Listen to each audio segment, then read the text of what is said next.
What's up ka TV? Bali may pakita lang ako sa inyo sa niloto kanina na inihaw. Bali binalot siya ng palara ka TV.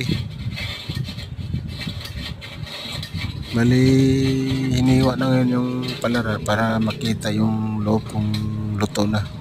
Masarap kasi ito kasi marami siyang rekado na nilagay sa loob.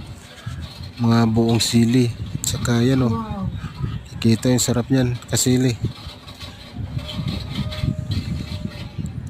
Napakasarap nito. Pwede nyo gawin to. Bali ang rekado pinaikot lang nito sa laman. Meron akong isang video nito na makikita nyo kung paano siya ginawa. Okay ka TV,